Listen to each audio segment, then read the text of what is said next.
corrosion, and we're going to talk a little bit how that happens, how to prevent it, things like that. All right, so corrosion. There's always going to be some questions, maybe something on the diploma about corrosion, how do you prevent it, or what could you do, or things like that. So there is definitely some important information here that you guys want to be aware of. All right, corrosion is a spontaneous oxidation of a metal by reacting with oxygen and water from the environment. So that is what corrosion is. When a metal corrodes, a metal oxide layer is formed on the surface. In some cases, this metal oxide forms a durable protective coating which prevents further corrosion. So with some metals, this oxide coating that's formed on it helps prevent further reactions. It kind of protects the metal, if anything. An example of that is when we go to the lab, usually in Chem 20, I show you guys some calcium. And the calcium has this, turns to like a white coating around the calcium. And basically what happens is the calcium oxide, that calcium oxide coating around the calcium, prevents it from further reaction with the moisture in the air and the oxygen in the air to prevent it from further reaction, okay? So in some cases, this protective coating works really well, and it protects metals, okay? Things like magnesium oxide, chromium oxide, which we'll talk about here, and zinc oxide. They form very, very good protective barriers from further reaction with water and oxygen. And you're going to need your data booklets out today to your table of reduction there, guys. So get those out right now. Do so, please. So in some cases, this layer, like I said, is very good at protecting the metal from further, corrosion. The oxidation of copper, for example, you guys ever see a old penny? Like, it has to be old, right? And sometimes you see that it's got a green layer on it. It looks kind of disgusting, right? And you're like, I don't know if that's really worth picking up.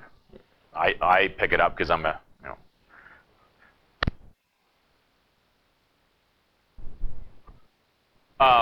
but you're not sure, right? It's like, it looks like it's got moss growing on it. It's kind of like, that's called patina, and that's basically the copper oxide. That's that layer that's protecting the copper from further reaction. So the surface that protects the rest of the copper in the layers underneath it. So what happens is that the oxygen and water can't get to it. It's basically a protective layer. Okay. Other metals that form a protective metal oxide layer include things like aluminum. So aluminum oxide is a good protective layer. Chromium is a good one, and magnesium are all good ones. And if you take a look, where are these ones? Take a look at where these are, because we're going to talk about that in a second here. Where is the aluminum solid, the chromium, and the magnesium? They're pretty close to the bottom right, aren't they? Generally speaking, okay? So they form this great protective metal oxide coating, and that works out well for us, actually. So we use that to our benefit in most cases. The problem is when iron corrodes. Okay, when iron corrodes, the oxide coating turns into rust. Okay, it's the oxide coating for iron is not very protective, not very strong. Okay, and that rust, of course, as you guys know, if you have any on your car or on your boat, or what else would you guys have? Your boat. Everyone's got a boat. Barbecue, maybe in some cases. Bicycles, sure. Your Ferraris, okay?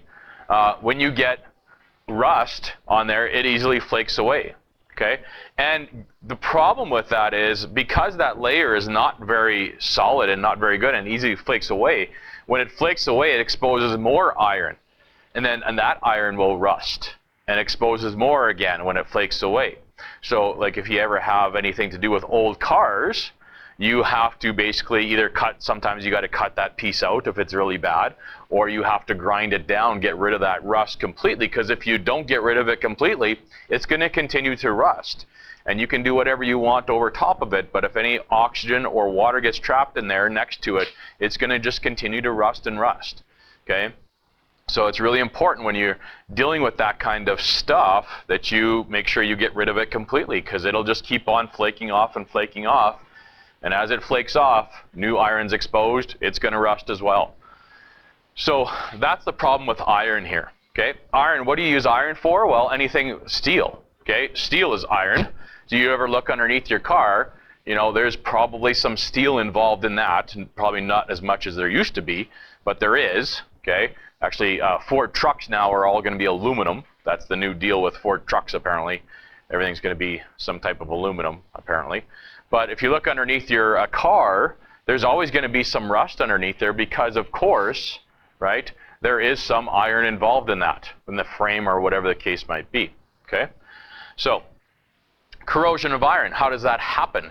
Well, look in your data booklet, find this one here. This one's quite high up. It's 0.40, I believe, or something like that is the number that goes with this one here, roughly, give or take a bit. Oxygen and water, of course, and 4 electrons gives you 4 hydroxides. Okay, so that.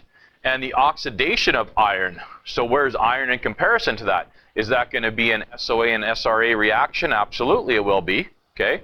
And so what happens with iron here is it gives off 2 electrons and forms iron 2 plus. And what you don't see here, but you see on your notes, is that basically what happens is when you combine oxygen, water, and iron, you will get iron 2 hydroxide. And iron 2 hydroxide is that rusty layer, basically, that's going to flake away. Okay? So that's kind of that's basically a reaction for corrosion right there. Okay. Now, how do we prevent that from happening? Because obviously we can't be driving around in rusty old vehicles all the time and things like that. They're not very safe and things like that. They don't offer a lot of support or strength there. So how do we prevent this from happening? And this is the big deal here, right? So painting, of course. Painting, you can paint the surface of the iron or paint the surface of the metal that you're trying to protect, and that'll help keep oxygen and water directly from contacting that iron or that metal. Okay, so you can paint things. Once again though, okay, if you get a scratch or if you're in an accident on your car and you get a scratch and the bare metal is exposed, there's a chance that it's going to probably rust there. Okay. Because, once again, you've broken that layer of protective paint, right? And now your bare metal is exposed, and it will rust there eventually, okay? So that's part of it there. So oxygen and water, of course, will do that. Another effective technique is to use the protective layer of metal that is more resistant to corrosion than iron. So in some cases, okay, you may want, for example, here's one example, iron, of course, when you're talking about bumpers, chrome bumpers. People think, oh, it's made out of chromium. No, it's not, because chromium's expensive, okay? That would be one expensive bumper. They'd never do that. It's too expensive. It's made out of steel, and then it's coated with chromium, yes, okay? So, you know, even on, for example, steel, there's 2 things that happen with steel bumpers, basically, especially on older cars and trim and things like that, right? What happens after a while with like chrome bumpers and trim and stuff like that?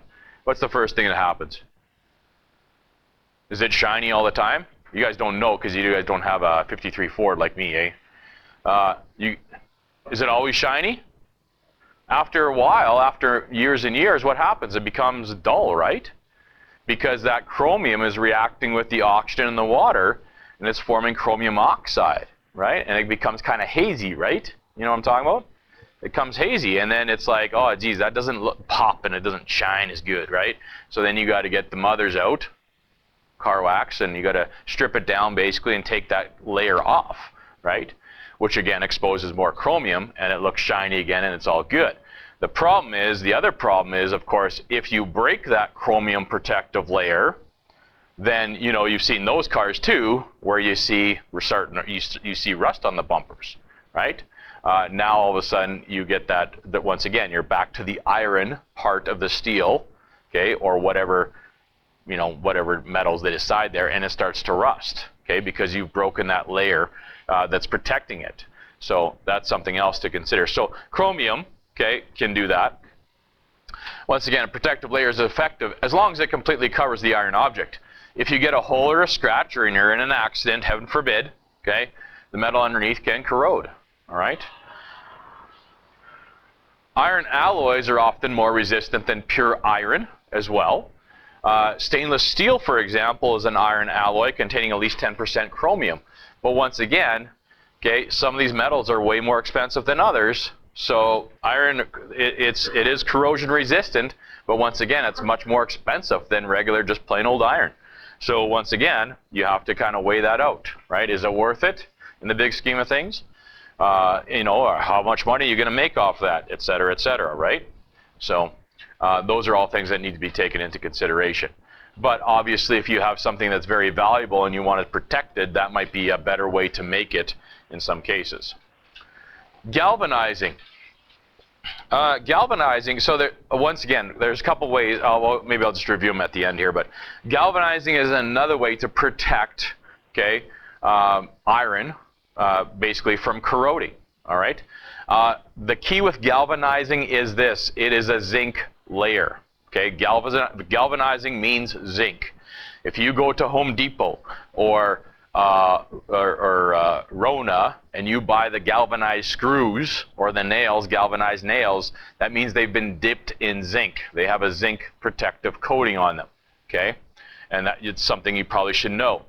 So what happens is that protects in two ways.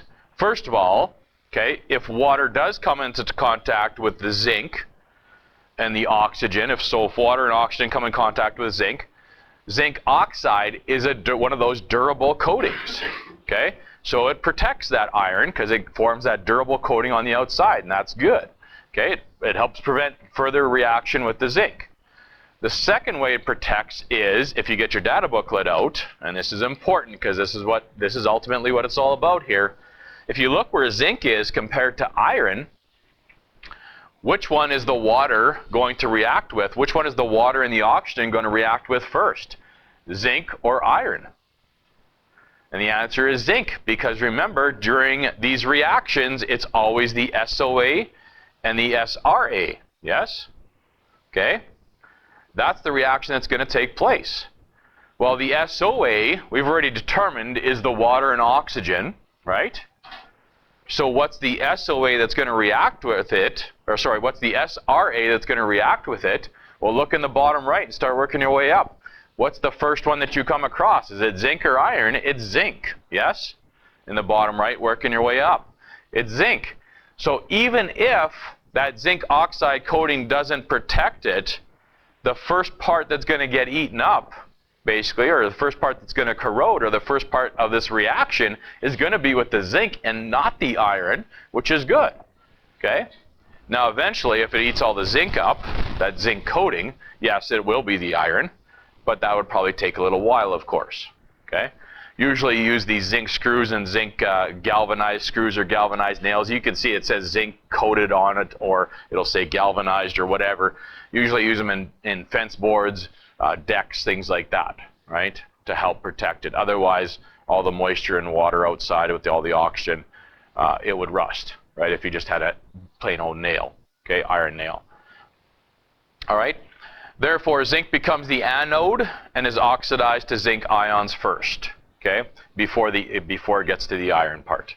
So zinc is kind of, well, we're going to talk about that right away here. The second one, or the next one here, I guess, not the second one, but the other one here is cathodic protection is often used to protect the larger iron structures, such as underground storage tanks or the hull of a ship, for example. A more reactive metal is directly attached to the iron object. So once again, if you think about a large ship, right, are you going to paint a large iron ship, the hull of the ship? Probably not going to stand up too well over time, right? So you're not probably going to paint it. Secondly, are you going to dip it in zinc? That's a lot to dip in zinc, okay? Same thing, right? So what do in this case here? They attach they attach what they call a sacrificial anode. They attach a metal that's more reactive than iron, okay? And the metals that are more reactive, of course, are looking in the bottom right. Any of those usually are good ones to attach. So start in the bottom right and start working your way up, right? Lithium's not a good one because it's pretty reactive with a few different things. So there's a few there that don't make a lot of sense. but there's definitely there's quite a few metals there before you get to the iron one, okay, that you could attach to that. So the more reactive metal acts as a sacrificial anode. Remember, it's going to lose the electrons and reacts with the oxygen and water in place of the iron first. So things like this here, for example, when you get underground storage tanks, and by the way, this is what they do with gas stations and things like that, okay? At a gas station, here's your underground tank here. It's full of gas. Gas. And it is probably made, in most cases, with a combination of iron, steel, and some other things probably as well. But there's most certainly probably some iron inside of here. And if that iron corrodes, if it rusts, well, they're going to get a hole there. And that's probably bad because the gas is going to leak out into the ground. So what they do is they attach a sacrificial, usually with a wire or some kind of tubing, they attach a sacrificial anode to it. So that the oxygen and water, when it's gaining electrons, what's it going to take electrons from? Is there going to be water and gas down in the earth here? Underground? Sure there is, right? There's going to be oxygen, there's going to be some water down there. It's going to want to gain electrons, right? It's the SOA. Where is it going to gain those electrons from? Well, it wants to gain them from iron, right? So how do we prevent that? We attach a chunk of, for example, magnesium is a great sacrificial anode. And we usually attach it with a wire, like I said, some kind of tubing. And what happens is, yeah, sure, this is all below ground here. And you might say, well, that's not good. How is that going to help? But remember, this wants to gain electrons. Where is it going to gain electrons from? Well, is it going to gain electrons from here? Possibly, but it's going to be such a short amount of time because remember, is it iron or magnesium that's going to be the SRA here? Well, looking at the bottom right and working your way up, magnesium is the SRA, right? So it may, yeah, sure, it may grab 2 electrons from here, but it's before too long, I'm going to tell you right now, very quickly, all the electrons are going to start flowing from magnesium. They're going to flow this way. Okay, and the electrons are going to be lost by the magnesium because it is the SRA, okay, and they're going to be gained by the oxygen and water, the SOA, okay. So the electrons are going to actually come from the magnesium here, even though it's not below ground, it doesn't matter, the electrons are going to flow from there. What's going to happen over a period of time, of course, and this would turn into magnesium 2+ here, basically, right? What's going to happen over a period of time is that magnesium chunk is actually going to be used up. It's going to disappear. So this eventually will disappear. That's not how you spell disappear, but disappear. I got 2 S's, I only need 1 there. It's going to disappear. It's going to get used up. So what you have to do occasionally is you have to replace it. Okay, so you're going to get a new chunk of magnesium, and you'll have to replace it over a period of time.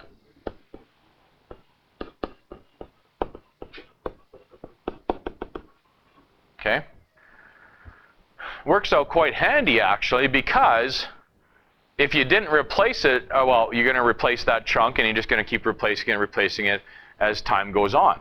Okay, so you always got a fresh chunk of magnesium there, or whatever other metal you choose to use there. And the electrons are going to transfer from that, come from that, rather than the iron, okay? Electrons travel very, very quickly. So this is going to happen very quickly. Like I said, this water and this oxygen and water, yeah, a few might come from the iron very quickly, but the rest, I mean, ultimately are going to be coming from the magnesium very, very quickly. So you will have to replace that. This works out handy because guess what? If we didn't have that, I mean, first of all, this would rust. Secondly, how could you prevent it from rusting? Well, you could paint it. Well, you don't want to take a chance with that because if you scratch the paint, right, I mean, that's probably not going to, it's going to rust. Then you're not going to know about it until you go to check your gas tank, you know, at Shell, and it's empty. And then that's bad, right? You're like, gee, didn't have that many customers yesterday. Yeah. You could galvanize it. So you could dip it in zinc. Once again, not probably great. You could, what was the other one we talked about? We could, you could put chromium on it. That'd be probably fairly expensive. Same thing, you wouldn't be able to see anything happening.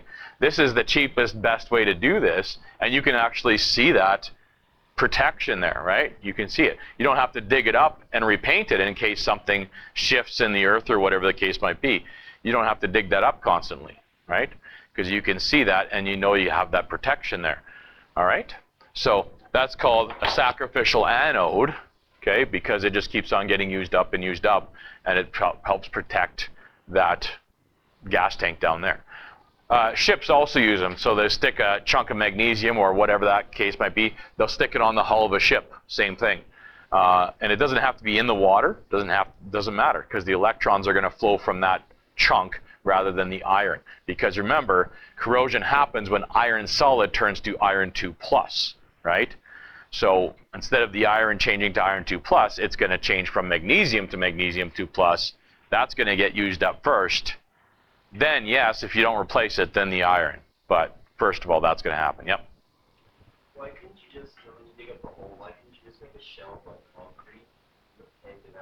Well, concrete's still porous, though. You're still going to get some stuff in there. And it's also expensive, right? And if you have to dig it up eventually to move, because, you know, every once in a while they have to move or whatever, they decide to pull out, it's tougher to do it, right? So, yeah. Since the magnesium is a stronger Ra than the Fe, the magnesium is oxidized. Okay, magnesium is the one that's losing the electrons. As oxidation occurs, the magnesium anode dissolves and must be replaced periodically. All right, and that's all you have today. So just a little bit. No, just wait. A little bit of review here. You have to understand. Okay, first of all, remember 3 different ways. Okay, you can paint them. You can galvanize. You can use the chromium layer, or you can use cathodic protection, otherwise known as sacrificial, which involves sacrificial anodes. Okay? And you have to remember, the key here is this. We don't want the iron to rust. We want to protect stuff. So when you think SOA and SRA, iron's here. Okay, you're going to do this, and you're going to do this. And remember, it's the SOA and the SRA that react together. So if you can pick the SRA that's not iron, if you can pick something before the iron, right, that's going to save that iron object. Or it doesn't have to be iron. It could be something else that you want to protect. But you have to make sure that you are obviously, that you understand that SOA and the SRA are the 2 that are going to react together. Okay? All right, so you have a few questions there. I'm going to give you this right away here. Some will be on this, and some will just be some review stuff today here. Tomorrow, I think we'll have probably a quiz tomorrow, and probably a few, I'm going to give you some kind of review questions, a big review thing tomorrow